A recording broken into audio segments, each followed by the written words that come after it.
मैं बौद्ध हुआ करती थी, लेकिन अब मैंने इस्लाम को चुन लिया है। बौद्ध लोग एक ही साथ कई देवताओं में आस्था रखते हैं। वो अपने द्वारा बनाए गए भोजन का कुछ हिस्सा अपने भगवान को भी चढ़ाते हैं। वो लोग टीवी पर मुसलमानों को आतंकवादी और उग्र किस्म का दिखाते हैं। इस्लाम का अर्थ है शांति, पवित्रता, प्रेम से रहना। मैं चाहती हूँ कि हर कोई अपनी आंखें खोले, खुले दिमाग से इस्लाम को समझे और इसे माने। अगर मोहम्मद सल्लल्लाहु अलैहि वसल्लम इस वक्त उस दरवाजे से अंदर आए, तो पहली चीज जो मैं उनसे कहूंगी वो होगी कि मुझे माफ कर दीजिए। अस्सलाम वालेकुम।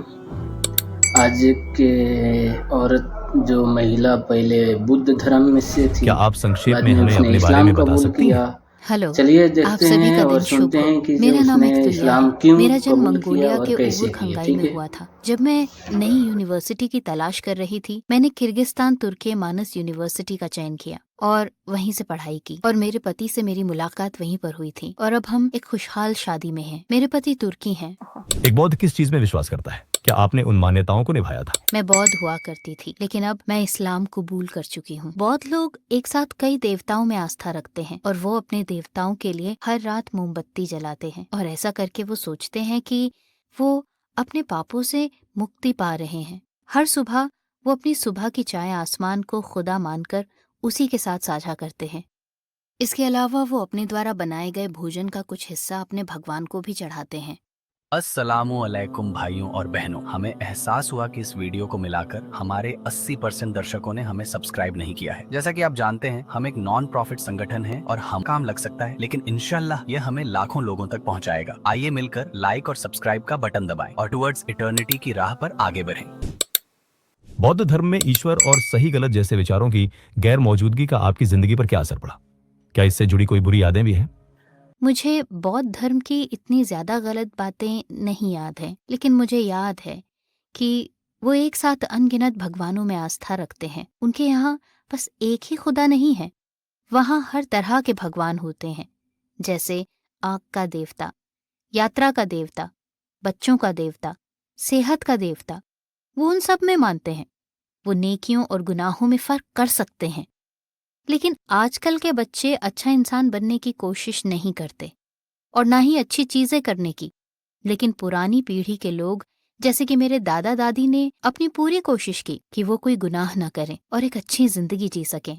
बौद्ध धर्म में ऐसी कौन सी बातें थी जो आपके दिल को संतोष नहीं देती थी या जो आपको समझ में नहीं आती थी? उनमें से कुछ का कहना है कि अच्छे लोग मरने के बाद भगवान बन जाते हैं। मैं इस पर यकीन नहीं करती थी, क्योंकि भगवान भगवान है और कोई इंसान कभी भगवान नहीं बन सकता। ऐसा होना नामुमकिन है, क्योंकि भगवान भगवान है। उसे न बनाया गया है, न वो पैदा हुआ है। भगवान की न तो बीवी है न बच्चे। वो आसमानों में रहता है और वो शुरुआत से ही वहीं था। क्या किसी खास घटना या विचार के कारण आपने सवाल उठाने शुरू किए थे? तुर्की की बात जो मुझे सबसे अच्छी लगी है वो ये है कि जिंदगी में पहली बार मैंने समंदर देखा, क्योंकि मंगोलिया में कोई समंदर नहीं है। साथ ही वहाँ हर जगह मस्जिदें भी हैं और मैं उनको प्रार्थना करते हुए सुन सकती थी। और वो सच में दिल को छू लेने वाली बात थी। जब मैंने पहली बार सुना कि वो कैसे प्रार्थना कर रहे हैं, तो मैं हैरान हो गई, क्योंकि मैंने पहले कभी ऐसी खुशी और सुकून महसूस नहीं किया था। मैं मुस्लिम लोगों की दोस्त बनी और जो भी मैं इस्लाम के बारे में जानना चाहती थी, मैंने उनसे पूछ लिया। मैं अपनी यूनिवर्सिटी के पास वाली मस्जिद में गई और मैंने कहा, मैं इस्लाम कबूल करना चाहती हूँ। और मस्जिद के इमाम ये सुनकर हैरान हो गए। उन्होंने कहा कि मैं पहली बौद्ध हूँ जो मुसलमान बनना चाहती है। आपके इस्लाम अपनाने पर आपके परिवार और दोस्तों की प्रतिक्रिया क्या थी? मुस्लिम बनने के बाद मैंने इसके बारे में सिर्फ अपनी माँ को बताया और किसी को भी नहीं। 3 महीने बाद मैंने अपने रिश्तेदारों को बताया, लेकिन उन्हें बताने में मुझे सच में काफी डर लग रहा था। पर मेरी माँ ने कहा, तुमने ये अपने लिए किया है और अगर तुम खुश हो तो मैं भी खुश हूँ। मेरी दुआ है कि तुम हमेशा खुश रहो। मैंने पिछली जनवरी में अपने दादा को इस बारे में बताया। मुझे लगा कि उन्हें बुरा लगेगा और मैंने उन्हें निराश कर दिया है। और फिर मैंने उनको बताया कि जब मैं बाहर जाती हूँ तो हमेशा इसे पहनती हूँ। लेकिन वो मुस्कुराए और बोले, तो फिर मैं भी अपना सिर ऐसे ही तुम्हारी तरह लपेट लेता हूँ। चलो दोनों साथ मिलकर ये करते हैं और साथ में बाहर चलते हैं। आपकी पहली नमाज का अनुभव कैसा रहा? आपने क्या महसूस किया? और मेरे लिए ये काफी मजेदार था। जब मैंने पहली बार नमाज पढ़ी, ऐसा लगा मैं किसी दूसरी दुनिया में प्रवेश कर गई हूँ। मुझे लगा कि मैं बिल्कुल अकेली खड़ी हूँ और अल्लाह मेरे सामने है और सिर्फ उन्हीं से प्रार्थना करती थी। मुसलमान बनने के बाद आपने एक सपना देखा था, वो क्या था, कुछ बताएंगी? मेरे मुसलमान बनने के 6 दिन बाद मैंने एक सपना देखा। मैं किसी विशेष स्थान पर थी जो एक अस्पताल जैसा लग रहा था और वहाँ सब लोग एक कतार में खड़े थे। वहाँ पर ये 3 सफेद दरवाजे थे और बाईं ओर के दरवाजे पर नीले रंग की बुनियाद पर सुनहरे रंग से अरबी में कुरान की पहली 7 आयतें लिखी हुई थीं।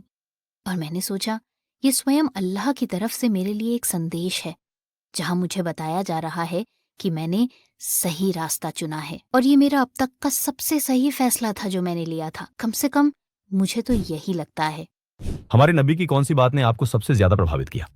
अल्लाह के नबी मोहम्मद सल्लल्लाहु अलैहि वसल्लम, उन्होंने जो किया था, जो भी अल्लाह ने उन्हें बताया, उम्मत से क्या कहना है, उन्होंने वो सारा कुछ हम तक पहुंचाया। भले ही किसी ने उस पर विश्वास न किया हो, उन्होंने हार नहीं मानी और वो अपने विश्वास पर कायम रहे। धीरे धीरे उन्होंने सब चीजें स्पष्ट की और हमें बताया कि ये बातें कितनी बेहतरीन हैं। और ये बहुत कमाल की बात थी कि उन्होंने हमारे लिए कितना कुछ किया है। हम उनके शुक्रगुजार हैं कि उनकी वजह से आज सबको पता है इस्लाम क्या है। अगर हमारे नबी सल्लल्लाहु अलैहि वसल्लम इस वक्त उस दरवाजे से अंदर आ जाए तो आप उनसे क्या कहना चाहेंगे? अगर अभी इसी वक्त रसूलुल्लाह मोहम्मद सल्लल्लाहु अलैहि वसल्लम उस दरवाजे से अंदर आ जाएं, तो मैं अपनी आंखों पर विश्वास नहीं कर पाऊंगी। वो ऐसे अद्भुत व्यक्तित्व हैं जिन्होंने नामुमकिन को मुमकिन कर दिखाया। वो जो हम तक इस महान धर्म को लेकर आए। वो पहली चीज जो मैं उनसे सल्लल्लाहु अलैहि वसल्लम कहूंगी वो है, मुझे माफ कर दीजिए। इस अजीम धर्म की महानता को इतनी देर से अपनाने के लिए मैं आपसे माफी मांगती हूँ। अगर आपको किसी गैर मुस्लिम से बात करने का मौका मिले तो आप उससे क्या कहना चाहेंगे? इस्लाम का मतलब है शांति, पवित्रता, प्यार से रहना। अगर आप सचमुच इस पर विश्वास करते हैं, इसका आदर करें और इससे मोहब्बत करें, तो आपको बेशक वो तोहफा मिलेगा जो अल्लाह ने हमारे लिए भेजा है। काश मैं इसे थोड़ा और पहले समझ पाती, मैं इसे थोड़ा और पहले चुन पाती। अगर इस वक्त पूरी दुनिया आपको सुन रही हो तो आप सबसे क्या कहना चाहेंगे? मैं इस्लाम की आवाज बन के रहूंगी और कहूंगी कि ये सच है, क्योंकि दूसरे धर्मों में वो वास्तव में अपने भगवान को नहीं पूजते और वो नहीं करते जो उसने कहा है। जैसे कि वो चोरी करते हैं, झूठ बोलते हैं, शादी से पहले ही बच्चे पैदा करते हैं, फिर शादी होने के बाद उन्हीं बच्चों को अकेला छोड़ देते हैं। जब एक परिवार टूटता है तो बच्चे सबसे अधिक झेलते हैं, न कि माँ बाप। लेकिन इस्लाम में एक दूसरे की इज्जत की जाती है, बच्चों की इज्जत की जाती है और अल्लाह उन लोगों की सहायता करते हैं जो उस पर विश्वास करते हैं कि उनका जीवन बेहतर हो। मैं चाहती हूँ हर इंसान अपनी आंखें खोले और खुले दिमाग से इस्लाम को समझे और इसे माने, क्योंकि ये मानकर कि कोई इंसान खुदा है, दुनिया बस गुनाह पे गुनाह कमाई जा रही है। इसलिए मैं चाहती हूँ कि हर कोई ये समझे कि हमारे लिए इस्लाम ही सबसे अच्छा है। मेरे इंटरव्यू